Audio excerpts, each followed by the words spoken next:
Hello, bachcho. Let's read this question. The question says, which one of the following statement is not true regarding gel electrophoresis technique? तो इस question में क्या करना है, हमें बताना है कि कौन सा स्टेटमेंट यहाँ पे ट्रू नहीं है रिगार्डिंग gel electrophoresis technique. तो ऑप्शन यहाँ पे गिवन है. First, bright orange colored bands of DNA can be observed in the gel when exposed to UV light.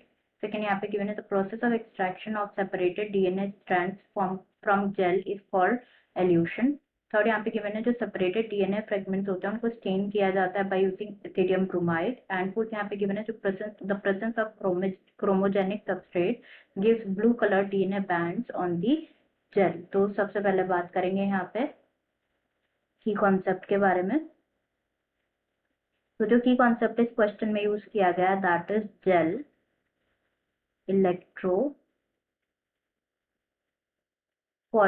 तो बात करें यहाँ पे अगर हम जेल इलेक्ट्रोफोरेसिस टेक्निक के बारे में, तो क्या होता है, जो कटिंग होता है डीएनए का by restriction endonuclease enzyme, cutting of DNA by what, by restriction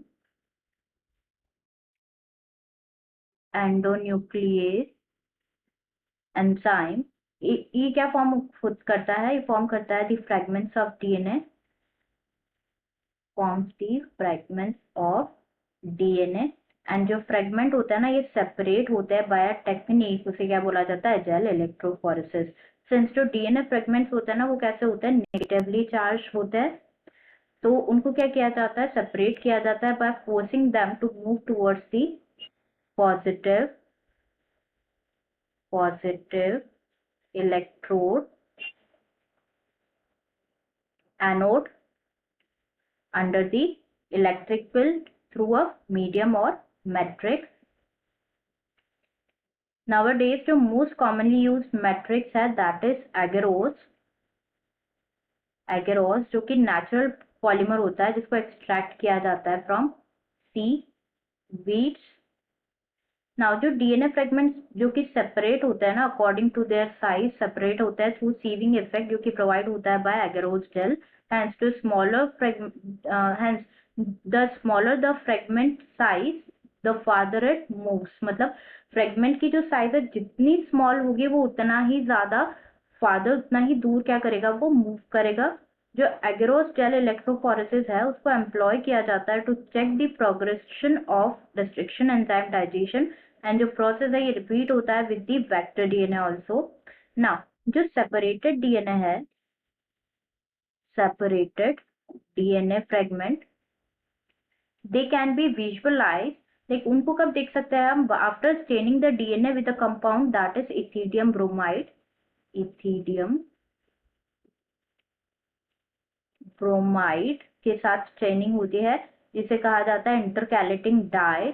and after staining इसको फॉलो किया जाता है इस प्रोसेस को by exposure to UV radiation.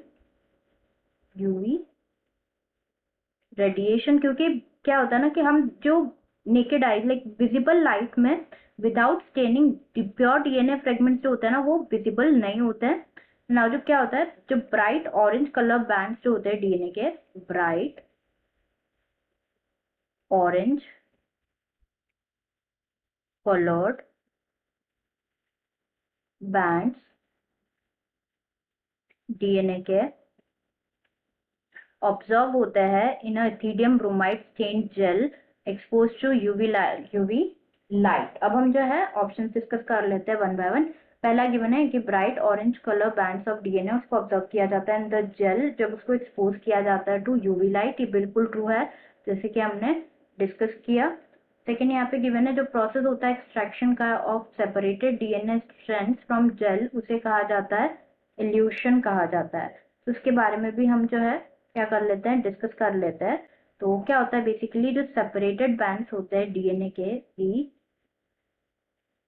Separated bands of DNA, these are cut out from the agarose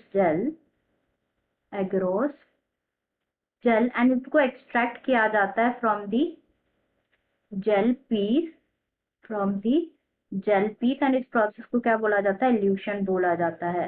तो ये statement भी यहाँ पे करेक्ट है। The process of extraction of जो सेपरेटेड डीएनए स्ट्रैंड्स होता है उसके एक्सट्रैक्शन के प्रोसेस को फ्रॉम दी जेल उसे इल्यूशन कहा जाता है। ये बिल्कुल करेक्ट स्टेटमेंट है। सर यहाँ पे गिवन है कि जो सेपरेटेड डीएनए फ्रेगमेंट्स होते हैं उनको स्टेन किया जाता है बाय यूजिंग इथिडियम ब्रोमाइड। ये भी बिल्कुल ट्रू है जैसे कि हमने डिस्कस किया। एंड लास्ट स्टेटमेंट यहाँ पे गिवन है the presence of chromogenic substrate gives blue colour DNA bands on the gel. तो ये स्टेटमेंट यहाँ पे करेक्ट नहीं है रिगार्डिंग जेल इलेक्ट्रोफोरेसिस, क्योंकि हम डिस्कस करेंगे अबाउट यहाँ पे insertion inactivation process. Insertion inactivation